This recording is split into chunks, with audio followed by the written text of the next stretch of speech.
Hello, I hope all is progressing well. Welcome to I Don't Know, We Can Talk About It, where we discuss myriads of topics civilly, reasonably, and responsibly.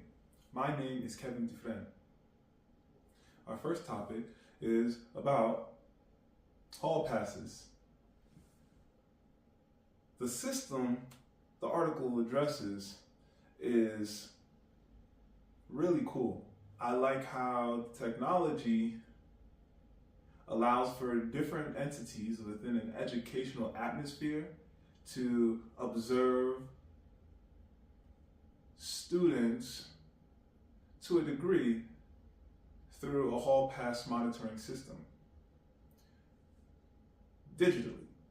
The idea is students are able to use a hall pass with a teacher's permission, or ask the teacher, and the teacher can engage the hall pass parameters. So a student may go do what the student needs to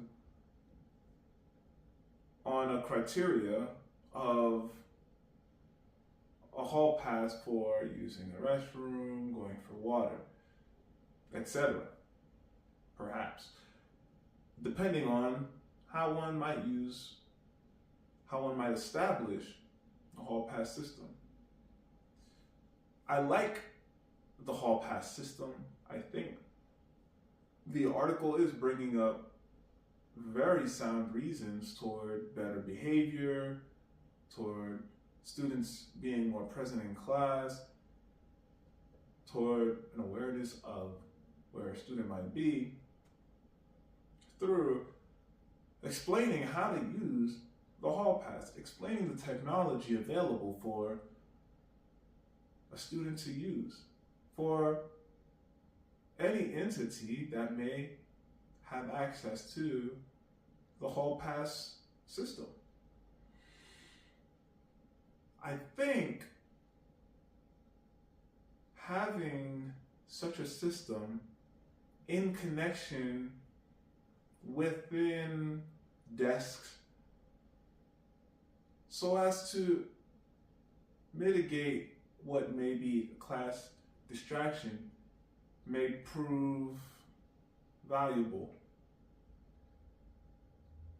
Doing so may require students to have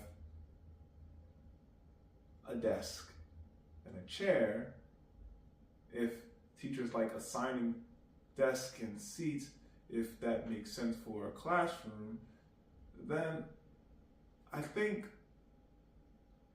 being able to implement such a hall pass system in connection with a desk may prove easier to navigate if one simply has to press a button, walk out of the classroom, and if a button does not activate, if too many students are out of a classroom, I think a system to that degree allows for less classroom distraction and allows for a building of responsibility for students to utilize autonomy responsibly between whatever objective a student may want to succeed with completing. I find being able to empower autonomy is wonderful, especially considering if a student is to enter into an educational environment of which an educator might not want a student to ask to use the restroom. An educator may want a student to be responsible, to be human, to do what a student is intending to do, whether that be use the bathroom, get water, get a snack. I think each level of education offers a different allowance of possibility beyond the classroom, especially when the class is in session. Even more so, I think each educator may tend to being in connection with the classroom differently, especially when each topic may differ in myriad ways between educators, educational levels, and between educational environments. Considering one may find solace simply walking outside of a classroom for a period of time before returning to a classroom. I think about instances a digital hall pass might be a bit more difficult to implement beyond a homeroom type setting. Even so, considering an environment with desks, one may be able to implement a hall pass setting by integrating student codes or student IDs for students to log into the desk, which only allow for logging into a hall pass system. Acknowledging one may have to adhere to a reality that a student might exchange a student ID pass with another, so the students may play with each other's hall pass IDs, though I think being able to implement hall pass technology to such a degree with such flexibility may continue to bolster what already is happening in educational environments with digital hall passes. I really like the implementation. I think the idea may prove effective in myriad ways, and I feel as though the idea may continue to improve in myriad ways, of a few I mentioned. One I think of is in a class which no desk might be, considering a physical education class might not have a desk, so how might one be able to engage a digital hall pass system in such a class?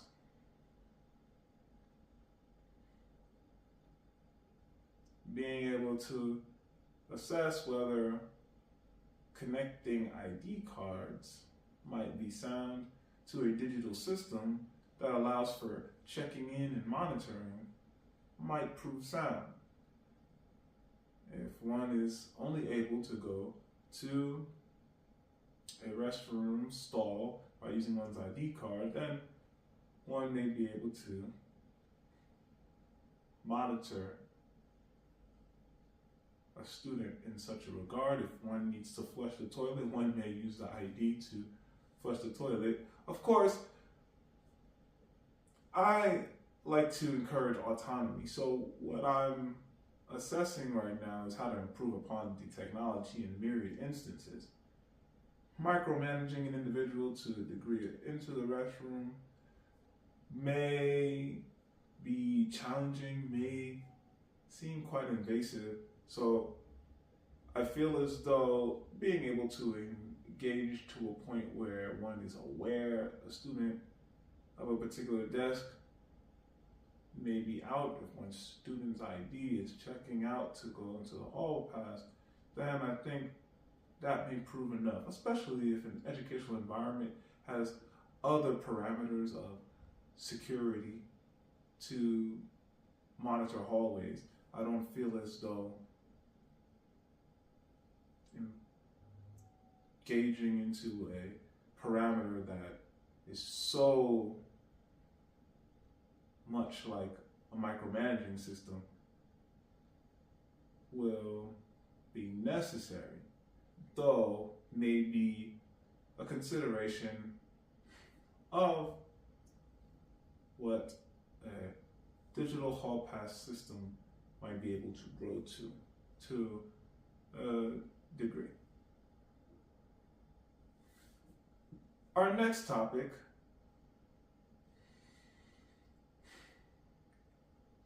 math teachers, recipients of an award, offer advice about approaching learning, particularly through math, methods that work within a classroom, methods the educators use to ensure students are in a balance that may prove very well growth-wise, to understand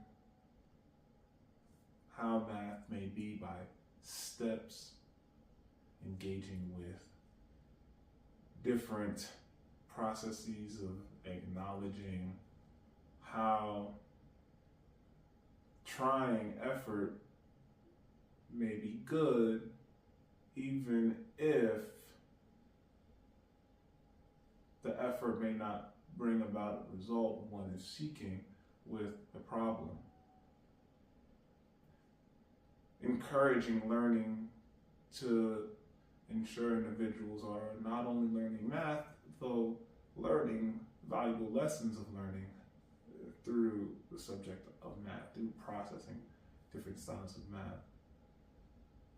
Assessing how a classroom structure is with how a classroom structure may be, using different methods of mathematical tool organization to engage with elevating math to levels that may benefit from the tools, though may not necessarily immediately acknowledge the tool, depending on a learner's choice, of course, in the long run. I think being able to acknowledge student growth as a consistent way is very powerful. No limiting, no stunting, because a problem may not be immediately happening in one's mind. Growth happens because individuals are finding other ways to assess information, other ways to acknowledge self with information, other ways to be patient with problem solving. I think the teachers offer sound advice toward ensuring students have different awarenesses growing, which may prove extremely effective for not only the subject of math, though for engaging with learning in other subjects as well. All right, we're going to do some origami. We're going to make today an origami tissue box. First, we're going to fold the paper in half. Next, we're going to fold one corner of the paper. This is a big fold. So what we're really going to do before we do this fold is fold it again in half.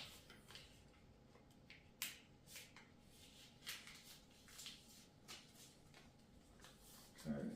Next, we're going to fold down one corner. See?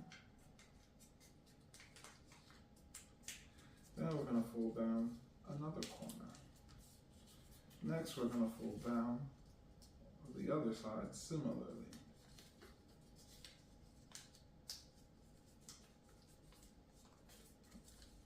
Now what we're going to do is we're going to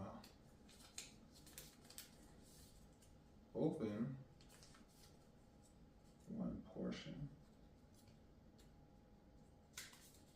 here, so, okay. And from this point, just fold it back. I'm actually going to take a moment to review the folding parameters from here to ensure I show the correct folding. You can follow along yourself through the link in the YouTube description. Otherwise, if you're not completely aware, I don't know, we can talk about it. Works in tandems with piatures.com/forums, the forum of Piatures. So you can learn how to access the forum of Piatures through the following video, then we'll resume afterward. Hello, welcome to I Don't Know, We Can Talk About It's intermission point for www.piatures.com. Welcome to Piatures, where expression, the choice to express in the public sphere, is to bear in the wild your choice responsibilities, where beyond anyone and anywhere else, you will encounter yourself. Aside from Piatures, music, books I've read, publications, merchandise, and of course the About page, the forum of Piatures works in tandem with I Don't Know, We Can Talk About It. So I encourage you to stay up to date via the YouTube channel, the podcast, or use the forums to be an active participant in future discussions or other discussions. I hope we can continue to grow together. Onward and Upward, Kevin Dufresne. Welcome back to I Don't Know, We Can Talk About It, where we discuss myriads of topics civilly, reasonably, and responsibly. My name is Kevin Dufresne. So, from this fold here, we're just going to open it up. Okay? After opening the fold here, we're going to take the panels here and we're going to fold them back.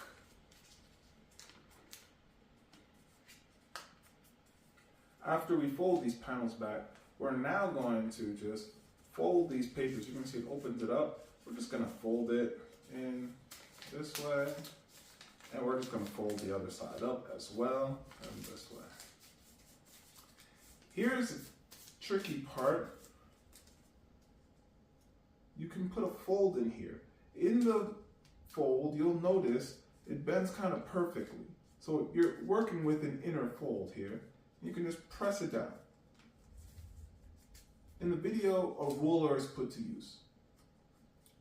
Of the two videos, this video and the YouTube video, I'm referring to the YouTube video, of which you may find the ruler is put to use. Here in this video, I'm only using my hands, just creating a bend there. Then I'm going to open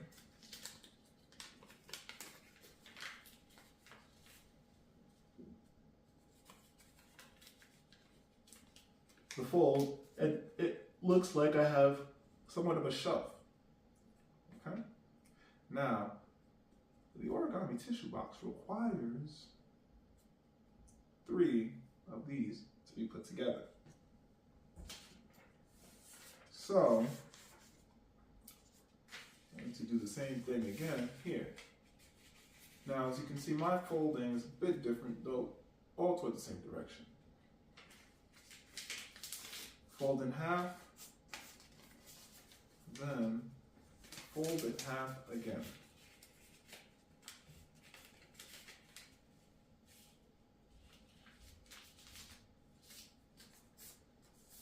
After we fold in half both times, just going to fold in both corners from this point.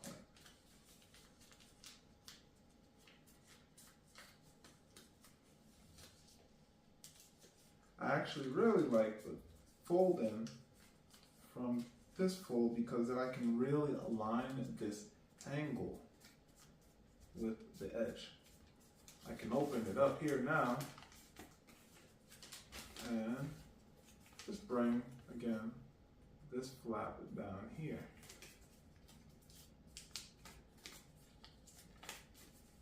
And fold this up here. Next, again, you'll have the inner folds working, so you can just fold it in at the corners. Just so you can have a different view here. See? When you open it, you'll have it open. And you can just work with the folds here in these corners. You might even feel an inner fold here. But you don't have to focus on that inner fold. You can just use the folds you make here. So if you feel that inner fold, that's all right. It's just going to help you find your shelf. And two. And we'll do this again. You can decorate your box however you like.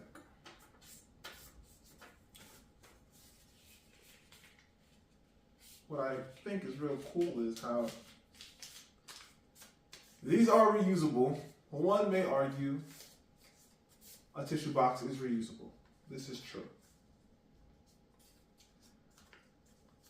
I think about how using these boxes may add a different festive touch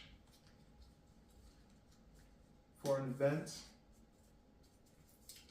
How a tissue box may be a nice gift if you know someone that is in need of tissues.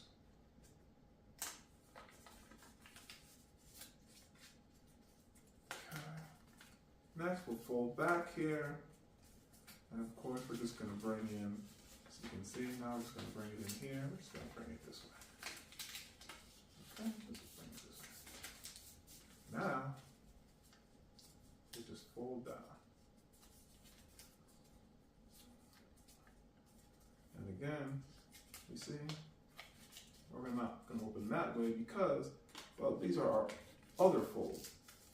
We're going to open this way so we can see what our other folds are supporting here. You see that? Our other folds are literally supporting the foundation of our tissue box. Now, the next part is you can use your fingers. So we have all three here. You can use your fingers, or you can use some scissors if you have some.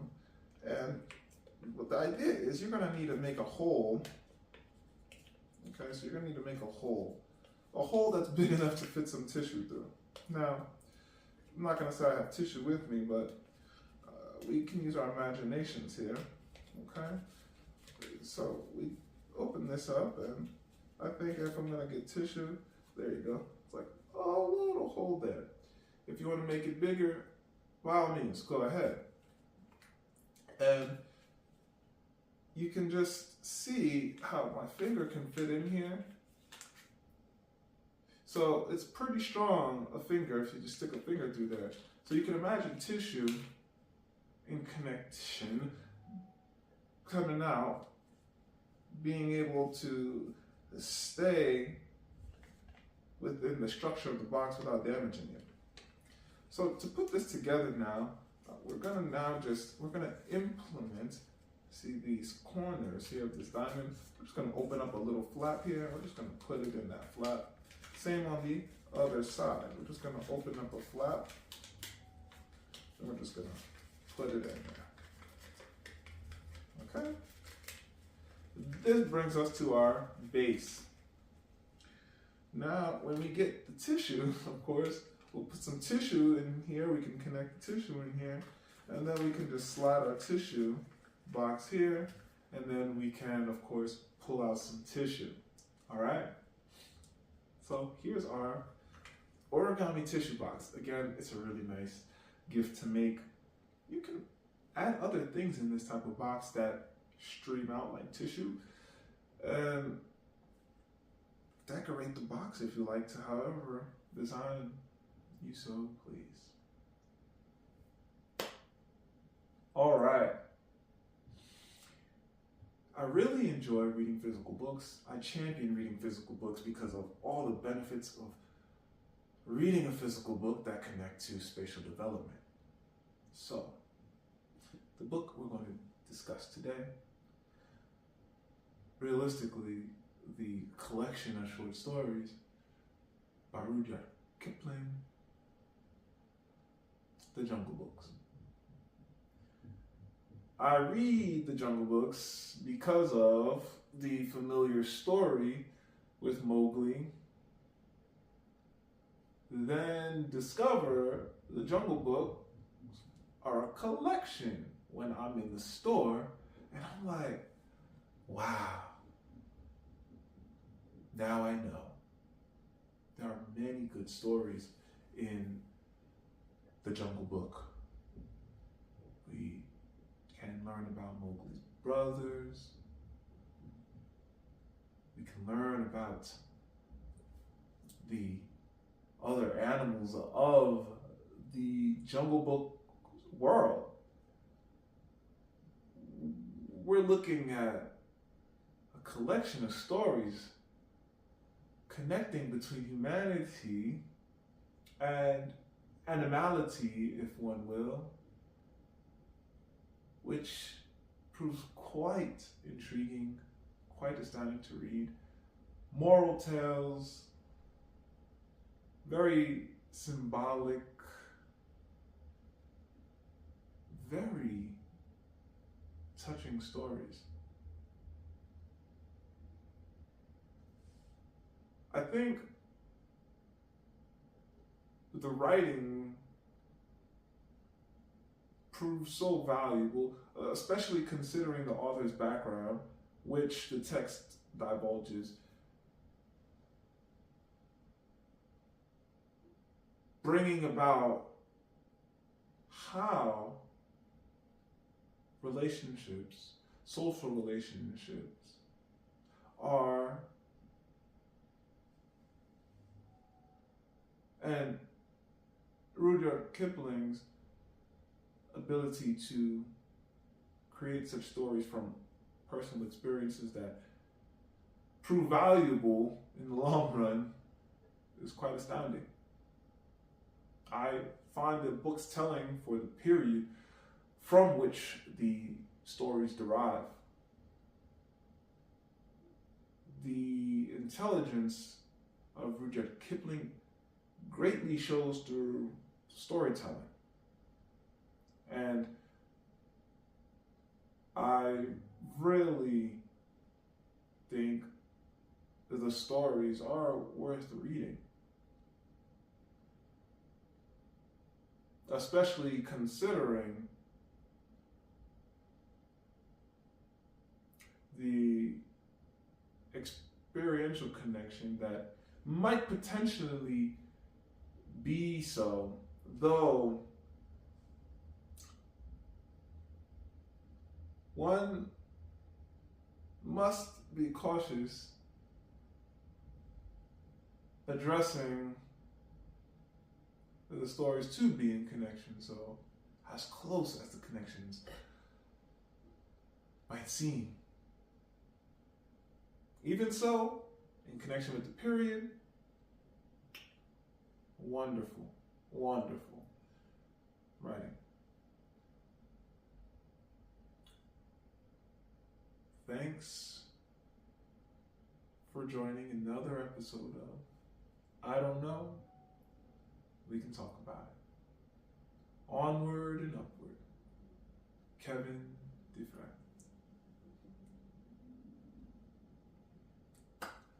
One more word about the Jungle Books, especially in connection with what might seem popular through film. The stories revolve around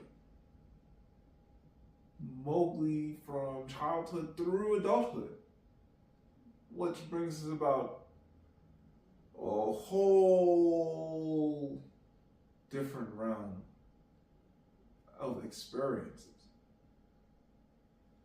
and enjoyable storytelling.